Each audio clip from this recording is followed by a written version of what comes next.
Bom dia, boa tarde, boa noite. Sejam todos muito bem-vindos ao CELGcast, o podcast de saúde mental promovido e organizado pelo CELG, o Centro de Estudos Luiz Guedes, que é uma instituição que já está ativa desde 1959 e reúne psiquiatras, psicólogos e outros profissionais envolvidos na saúde mental. E o CELG tem um foco principal na capacitação, especializações, capacitações e jornadas científicas, não só na área de psicoterapia, mas em outras áreas de saúde mental também. Vocês podem entrar e conhecer no nosso site, que é o www.celg.org.br. A nossa entrevista de hoje faz parte ainda da série Vamos à Jornada do CELG 2022, que vai ocorrer agora de 4 a 6 de agosto em Gramado, no Hotel Serrano, evento presencial, com uma temática muito importante nos dias de hoje, que é resiliência, encontros e desencontros. O nosso assunto faz parte hoje de uma das mesas redondas que tem um dos títulos mais criativos no evento, Tribunal às Telas, culpadas ou inocentes, que vai ser no próximo sábado, às 5 da tarde. A gente vai entrevistar a bióloga Patrícia Bar, mas a Patrícia é uma bióloga diferenciada, atua na área de neurociências e comportamento humano, fez o mestrado e o doutorado lá na UFRJ e também passou pelo Japão, é professora de psicologia da PUC-Rio e se dedica a pesquisar a parte do sistema de recompensa e as relações com os transtornos mentais e tem um foco nos últimos tempos na parte de infância e adolescência e também no treinamento parental, né, para dar suporte para as crianças. Patrícia, muito obrigado pelo teu tempo. Eu que agradeço estar aqui para a gente conversar um pouquinho sobre esse tema. E é isso, acho que assim, o assunto das telas tem muito a ver com, né, com o tema da reunião de modo geral. A última vez que eu participei da CELG foi via telas, né? A gente estava no virtual, então as pessoas falam que eu sou defensora das telas, mas é que não é, a gente está conversando agora, estamos numa tela, né? Então acho que tem muito a ver com esse assunto de como nós nos comportamos no dia a dia, né? Acho que as telas estão presentes diariamente, assim, acho que demonizá-las não é o caminho, assim. Então a Patrícia participou antes via virtual do evento do CELG, agora vai ser via presencial, né? Sim. A gente vai falar da tecnologia, né? Um assunto universal, felizmente ou infelizmente, enfim, a gente vai ver, em todas as idades, que é a presença das telas no dia a dia. É um desafio para todos, para os pais, professores, pacientes, profissionais de saúde, para todos os envolvidos. E vai ter esse tribunal. Eu ainda não sei qual é que vai ser o papel da Patrícia, se ela vai estar de promotora, advogada, ré, membro do júri, né? Eu sei que o júri vai ser o público, e eu também não sei se vai ter possibilidade depois de mandar recurso para o STF. Mas, Patrícia, nos dá um panorama geral do que tu vai abordar no evento. Então, acho que a ideia dessa mesa é conversar um pouco sobre o uso de tecnologia, né? O que é falar de uso de tecnologia, o que é tela, né? Definir melhor assim, esses termos para a gente entender o que pode ser prejudicial e o que pode ser benéfico, né? Como essa conversa que a gente está tendo. E a gente tem estudado isso na infância e adolescência, na coorte de alto risco, então eu vou falar um pouquinho sobre o estudo que a gente tem feito. A gente tem bastante dados, tem muitos dados assim, interessantes para a gente entender, né, uma perspectiva longitudinal assim, do desenvolvimento, o impacto real do uso da tecnologia com desfechos, né, de curto, médio e longo prazo. No fundo, quando a gente fala se faz mal ou não, é importante ter essa perspectiva, né, o que é fazer mal, o que você está chamando de fazer mal a pessoa, né. Então, acho que a gente vai conversar um pouco sobre esses pontos, assim, né, o que é fazer mal, o que é a tela, e um pouco no cerne, assim, dessas perguntas para tentar respondê-las. Excelente.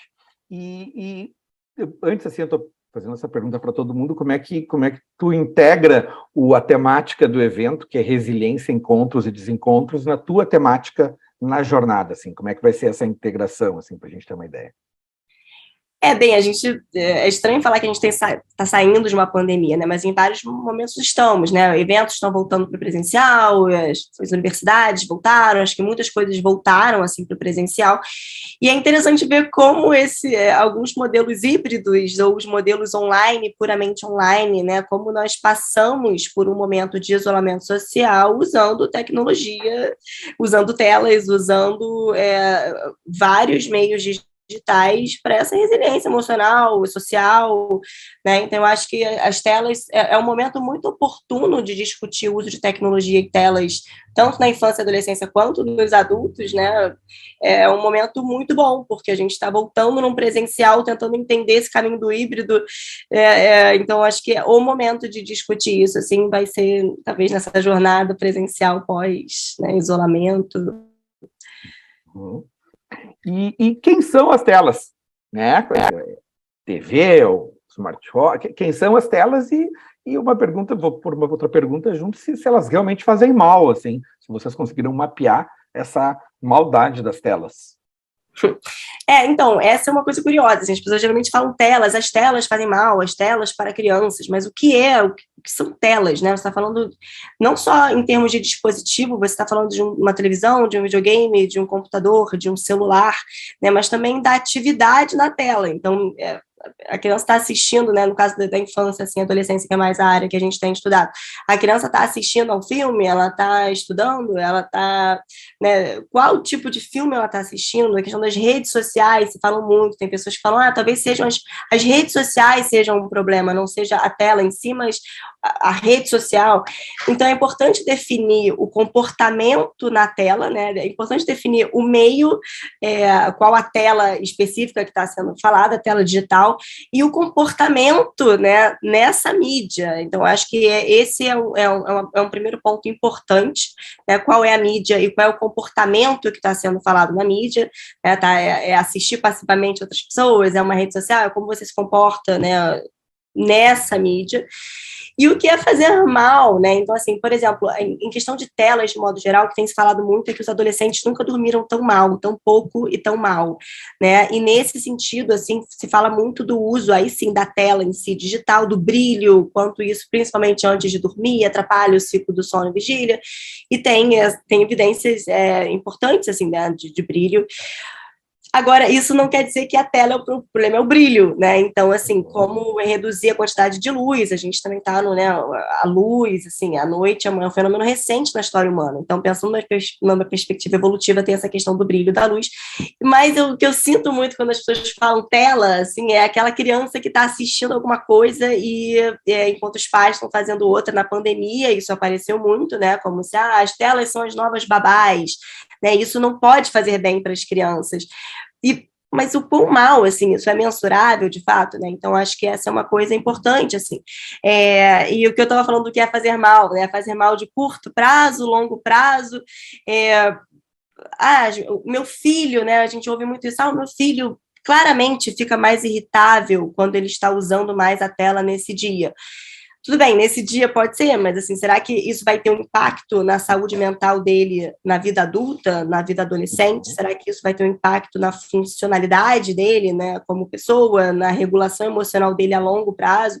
Essa é uma pergunta importante, porque tem várias coisas que a gente sabe que fazem muito mal a longo prazo, como o nível socioeconômico, né, a questão de regulação, própria regulação emocional dos pais, educação materna. Tem várias coisas que são, de fato, fatores de risco importantes para a saúde mental. E eu fico pensando o quanto as telas não acabam sendo uma cortina de fumaça, assim, dos problemas reais, né?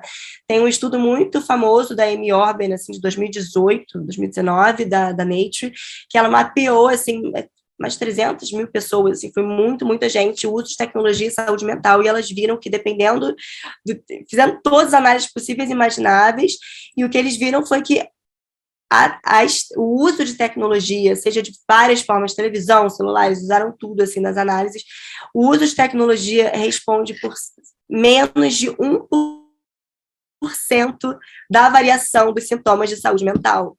Isso é muito pouco. Assim, tem um efeito? Tem, mas é um efeito tão pequenininho, menos de 1% da variação dos sintomas de saúde mental dos adolescentes, que a gente tem que falar, será que é tão relevante assim a ponto de fazer um escarcéu, falar de política pública para telas, prevenir, impedir, se é tão pouquinho e tem outras coisas que a gente sabe que são fatores de risco muito maiores, assim, né?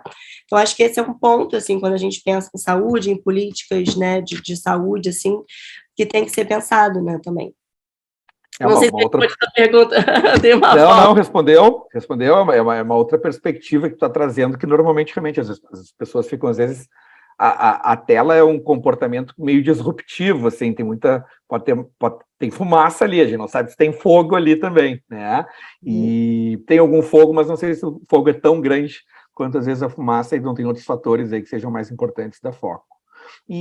Mas mesmo, enfim, tendo talvez um peso ponderado menor do que a gente talvez imagina, como lidar com as telas, assim? Eu sei que não adianta chegar lá e tem os pais que vão lá e quebram com o martelo o tablet, né? O telefone, enfim, mas esse não é um modo adequado. Como lidar com isso, né? E também vou colocar junto aí se as próprias telas também podem, de algum modo, ser parceiras nesse enfrentamento do tempo em demasia com as próprias telas. Então, tem toda uma discussão. Essa área das telas é interessante porque você tem diferentes públicos, né? Tem a questão das crianças muito pequenininhas, as crianças, né, de 0 a 2, até 6, os adolescentes, e o uso das telas... Os adultos e os idosos também, né? Adultos e os idosos, sim. Pensando sempre na infância aqui, mas é verdade. Né? Então, geralmente, o tipo de comportamento em tela é bem diferente, né? Então, de 0 a 2, você tem essa passividade, as crianças já acabam assistindo, né, coisas, enquanto crianças um pouco mais velhas acabam interagindo, adolescentes interagem muito em redes sociais, então acho que são recortes muito diferentes, assim, para trazer, né? E isso vai alterar, por exemplo, o tipo de comportamento. Mas uma coisa que é importante ter em mente que mesmo quando é uma tela muito expositiva, eu acho que essa preocupação, né, que a recomendação é de 0 telas para crianças de 0 a 2 anos, o que é impossível, porque nós adultos usamos telas diariamente, né, o trabalho, então, assim, sem contar os filmes e tal. E é muito, muito importante discutir qual a mídia que a gente está falando, né? E não só a mídia, mas qual é o tipo de conteúdo a que essa criança muito jovem está sendo exposta. Não dá para comparar. É um vídeo, né? Beleza, vídeo. Estamos falando de vídeo para crianças muito pequenas. Qual vídeo? Qual conteúdo? Não dá para comparar um filme, né, dos estúdios Ghibli, assim, do Miyazaki, um doutor, uma coisa sensível, bonita, com um vídeo, tipo, uma música repetitiva, com uma coisa repetitiva, assim, no YouTube, que tem vários, né, que são vídeos que as crianças gostam de assistir, que não fazem o menor sentido, assim. Isso vai criar um repertório de imagens mentais, muito jovens, que talvez sejam diferentes. O problema é que a gente não tem respostas para essas perguntas ainda, porque a gente tem estudado muito mal esse assunto, né? A gente tem medido mal, a gente tem... medido as coisas erradas, assim, a gente tem medido muito tempo de uso e pouco o que de fato é o uso, né?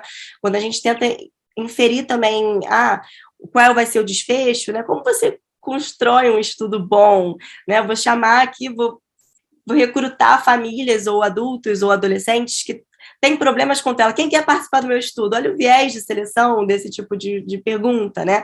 Obviamente vão vir os pais que já estão preocupados, que já acham que as telas fazem mal, ou os adultos que já acham que o problema deles vem das telas, né? Então, assim, tem uma dificuldade muito grande de se estudar e de chegar a essas respostas, né?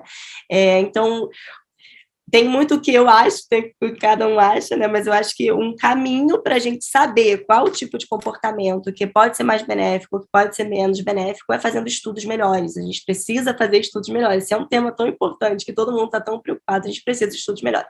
E, assim, só fazendo um puxado, o nosso estudo é um estudo, né, foi realizado com a Corte de Alto Risco para Transtornos Mentais, do INPD. Então, você não tem viés de seleção, você está simplesmente observando 2.000 crianças, 2.500 crianças, uma amostra grande, sem viés de seleção, você está avaliando o desenvolvimento delas ao longo da vida, baseado no uso de tecnologia.